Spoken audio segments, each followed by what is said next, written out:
जब सुलेमान शाह से एक टीवी होस्ट ने पूछा कि आप इतने इमोशनल हैं तो आप अपने बचपन के बारे में हमें थोड़ा सा बताएं, तो सुलेमान शाह इस बात पर भी इमोशनल हो गए। तो उन्होंने कहा कि मेरा बचपन बहुत ज़्यादा पेनफुल था क्योंकि 5 साल की उम्र में ही मेरे जो पेरेंट्स थे वो सेपरेट हो गए थे और मुझे अपने स्टेप फादर के साथ रहना पड़ रहा था, जो कि हम दोनों एक दूसरे को ज़्यादा पसंद नहीं करते थे और हमारी आपस में बिल्कुल नहीं बनती थी। और वहाँ पर ही मेरा बचपन ख़त्म हो गया था और मेरी लाइफ स्टार्ट हो गई थी। और उसके बाद मैंने अपना घर भी छोड़ दिया।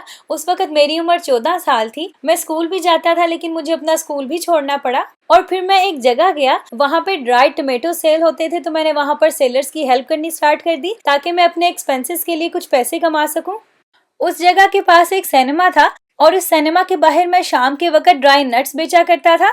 और कौन जानता था कि जो सिनेमा की एंट्रेंस के बाहर एक लड़का नट्स बेचता है, कल को वो बहुत बड़ा आर्टिस्ट बन जाएगा। ये मेरे अल्लाह का करम और उसकी मेहरबानी है कि आज मैं इस मुकाम पर पहुंचा हूं। और यहाँ पर वो बता रहे हैं कि मैंने जितनी भी स्टडी की वो मैंने अपनी मेहनत के बलबूते पर की, यानी कि मैंने इतना ज़्यादा काम किया कि मैं अपने ट्यूशन की जो फीस है वो भी खुद पे कर सकूं। और 1964 में मैंने एक एडवर्टाइजिंग कंपनी के लिए भी काम किया और फिर उस कंपनी ने बच्चों के एक मैगजीन में अपनी ड्राइंग जो थी वो सेंड करना शुरू कर दी।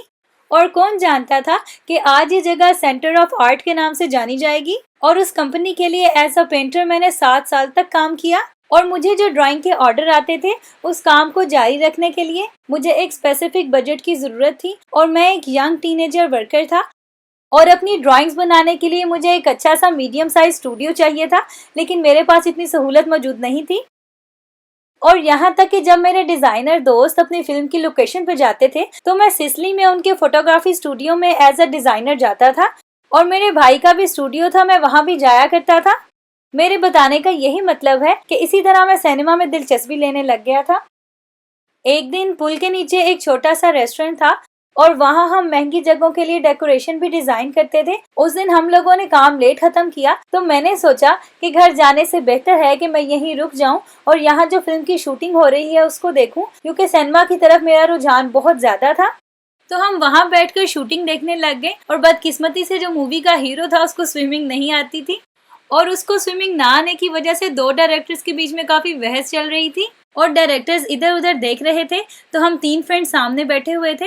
उसने इस तरह से मुझे इशारा करके अपनी तरफ बुलाया और मैं इधर उधर देखने लगा कि वो किसको बुला रहा है। तो उसने कहा कि मैं तुम्हें बुला रहा हूँ, इधर आओ। और उसने मुझे कहा कि तुम इस तरह से घूम कर दिखाओ और मैं घूम गया। तो फिर उसने कहा कि इसको यूनिफॉर्म ला कर दो और मुझे एक्टर के कपड़े पहनाए गए और मैंने समुंदर में छलांग लगाई अपना चेहरा दिखाए बगैर।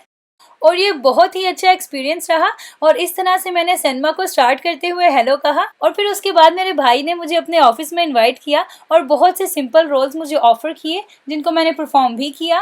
तो फ्रेंड्स, ये थी इनकी बचपन से लेकर सिनेमा में एंटर होने तक की जर्नी। लेकिन इनकी स्ट्रगल की जर्नी यहाँ पर खत्म नहीं हुई। आगे इनकी लाइफ के और बहुत से पहलू अभी बाकी हैं जो मैं आपसे अपनी नेक्स्ट वीडियो में शेयर करूंगी। तो अब मैं आपको इसरा का बहुत ही इंटरेस्टिंग इंटरव्यू दिखाती हूँ। जब ऑडियंस में से किसी ने इसरा से पूछा कि आप हलीमा के कैरेक्टर के बारे में अपनी फीलिंग्स शेयर करें, तो इसरा ने कहा कि हलीमा का कैरेक्टर इतना स्ट्रॉन्ग और इतना पावरफुल और इतना इमोशनल था कि मैं आज भी जब भी उस कैरेक्टर के बारे में सोचती हूँ तो मैं इतनी ज्यादा इमोशनल हो जाती हूँ। और यहाँ तक कि मैं उस कैरेक्टर की फीलिंग्स के बारे में बात ही कर रही हूँ तो मुझे गूज़बम्प आने लग गए हैं। आप लोगों ने तो हलीमा के कैरेक्टर को सिर्फ टीवी पर देखा है, जबकि मैंने उस कैरेक्टर को समझा है, उसमें परफॉर्म किया है, उस कैरेक्टर को जिया है। शायद यही वजह है कि मेरी अटैचमेंट इस कैरेक्टर के साथ बहुत ज़्यादा स्ट्रॉन्ग हो गई है।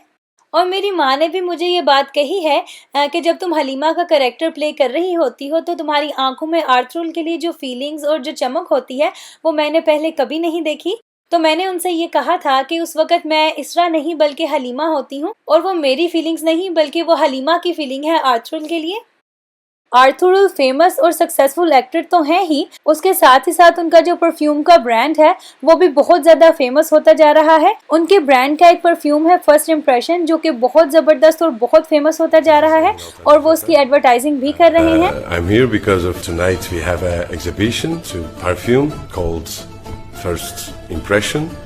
सलजान बता रही हैं कि इस सीरीज में हमने जिस तरह से एक्ट किया है, जिस तरह से हमने तीर चलाए हैं, जिस पोजीशन से चलाए हैं, जिस तरह की हमने बातें की हैं, जो हमने अपने इमोशंस, अपने जज्बात को एक्सप्रेस किया है, ये सारी जो है पहले हमने उन लोगों को समझा है कि उस वक्त के लोग किस तरीके से सोच रहे होंगे, किस तरीके से अपने आप को एक्सप्रेस कर रहे होंगे, और फिर हमने इसको एक्ट किया है इस ड्रामे में, तब जाके ये इस हालत में हमारे सामने आया है। हाइमा यहाँ पे कह रही हैं कि जो ट्रेलर आपको दिख रहा है वो 21st सेंचुरी का है, लेकिन जब हम लाइव स्टेज में जाते हैं, यानी कि जब हम इसकी रिकॉर्डिंग करते हैं, तो हम 13th सेंचुरी में चले जाते हैं। यानी कि जो ट्रेलर है और जिस माहौल में हमने रिकॉर्डिंग की है, तो इन दोनों के वक्तों में कई सदियों का डिफरेंस है। यहाँ पे इसरा बता रही हैं कि फिल्म इंडस्ट्री ज्वाइन करने से पहले जब उन्होंने एक्टिंग की ट्रेनिंग ली थी, तो उस दौरान उन्होंने फेंसिंग की क्लासेस भी ली थी, लेकिन तलवार साजी की ट्रेनिंग उन्होंने स्पेशली इस ड्रामा की सीरीज के लिए ली थी। फेंसिंग की ट्रेनिंग थोड़ी आसान होती है क्योंकि उसमें इंसान अपना आप ज्यादातर डिफेंड करना सीखता है, लेकिन तलवार साजी इससे थोड़ी सी डिफरेंट होती है। वैसे तो देखने में दोनों सिमिलर लगती हैं, लेकिन तलवार साजी में अटैकिंग का डिसीजन आपको बहुत ज्यादा क्विक लेना होता है। इसरा यहाँ पे बता रही हैं कि तलवार साजी में आपका स्टैंडिंग पोजीशन डिफरेंट होता है, आपका वे ऑफ अटैकिंग डिफरेंट होता है, और इसके रूल्स भी सब डिफरेंट होते हैं। और इसके लिए कजाकिस्तान से स्पेशल टीम बुलवाई गई थी, जो कि स्पेशली मूवीज में जो फाइटिंग सीन्स होते हैं उनके स्पेशल ट्रेनिंग देते हैं। एंगन अल्तान बताते हैं कि इस ड्रामे की शूटिंग के लिए हमने 3 महीने और 2 हफ्ते साथ गुजारे हैं, और जो हमारे कोलीग्स हैं उनके साथ हमने बहुत अच्छा टाइम गुजारा है, हमने उनके साथ बहुत ज़्यादा फन किया, और हमारी दोस्ती जो है वो इतनी ज़्यादा गहरी हो गई है। और आप लोग नोट भी करेंगे कि इस ड्रामे में हम लोग की दोस्ती भी रिफ्लेक्ट होगी। और सलजान यहाँ पे बता रही हैं कि इस ड्रामे में जो उन्होंने सलजान का कैरेक्टर प्ले किया है, उस कैरेक्टर ने उन्हें डिसिप्लिन और रिस्पॉन्सिबिलिटी का एहसास दिलाया है, और मुझे सिखाया है कि हर इंसान का दुख डिफरेंट होता है, और इसी तरह से उसको रिस्पॉन्ड करने का तरीका भी सबका अपना अपना होता है। तो अपने दुख में हमें अपनी रिस्पॉन्सिबिलिटी को बिल्कुल इग्नोर नहीं करना चाहिए, क्योंकि सलजान सुलेमान शाह की बहू थी, तो उन पर पूरे कबीले की जिम्मेदारी थी, लेकिन अपने बाप के कत्ल के दुख में उन्होंने अपनी रिस्पॉन्सिबिलिटी को इग्नोर किया, और साथ ही साथ अपने कबीले को भी खतरे में डाल दिया। वो कह रही हैं कि इस ड्रामे की कामयाबी की एक ख़ास वजह ये है कि इस ड्रामे की स्टोरी ने ना तो किसी स्पेसिफिक ऑडियंस को टारगेट किया है, और ना ही किसी ख़ास रंगो नस्ल को हर्ट किया है, और इसीलिए इस ड्रामे को देखने वाले हर एज ग्रुप से हैं, हर तबके से हैं, और हर तरह के लोग इसको पसंद कर रहे हैं। इस सीरीज के कैरेक्टर इतने ज़्यादा फेमस हो गए हैं कि लोग इनकी कास्ट को इनके रियल नाम की बजाय बल्कि इनके कैरेक्टर के नेम से ज़्यादा जानते हैं, इसलिए मैंने आपको इनके कैरेक्टर्स के नाम से ही इंटरव्यूज दिखाए हैं। तो आई होप आप लोगों को मेरी वीडियो अच्छी लगी होगी। तो मैं आर्थुरल के आपके साथ और भी यूनिक और इन्फॉर्मेटिव कंटेंट शेयर करने वाली हूँ, तो इसके लिए आप मेरे चैनल को सब्सक्राइब कर दें ताकि नई आने वाली मज़ीद इन्फॉर्मेटिव वीडियो आप लोगों को टाइम पे मिल सकें। So thanks for watching.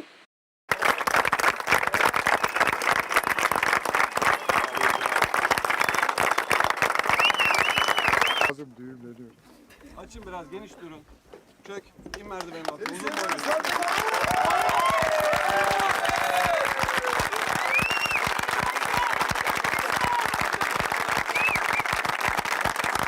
Hepinizi seviyorum. Haklarınızı helal edin. Her şey gönlünüzce olsun. Sağ olun. Sağ olun. Şöyle alalım.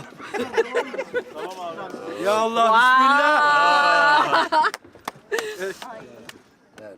Şuradan keseceğim abi. Vay.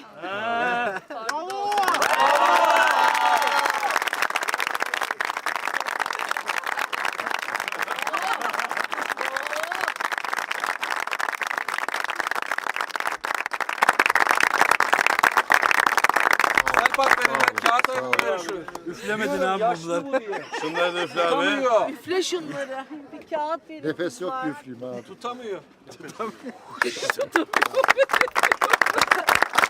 Çok sağ olun. Hepiniz sağ olun. Hepinize Allah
yani hiç böyle bir zor işte çalışmamışım. Acayip emek var abi.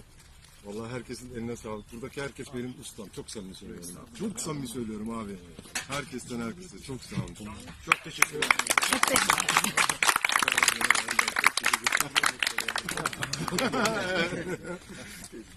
Pastaya bir renk katalım o zaman. Evet, evet, evet.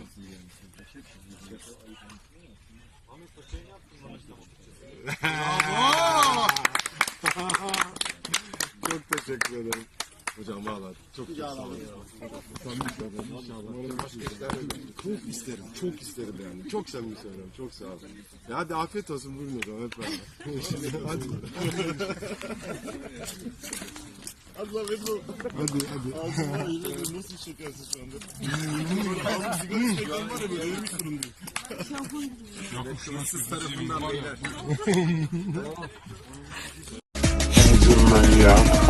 А я подарим бургал, фонтанчик с черным дельфином. И в жизни ведь лишь раз его доводилось всем тем, кто проходили его мимо. Фонтанчик с черным.